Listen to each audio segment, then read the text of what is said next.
Meaning of GNP.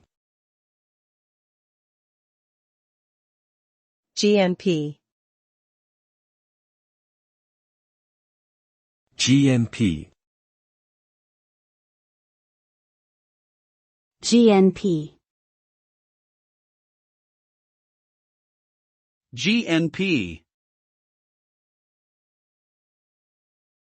GNP stands for Gross National Product, which is the total value of goods and services produced by a country's citizens, regardless of their location.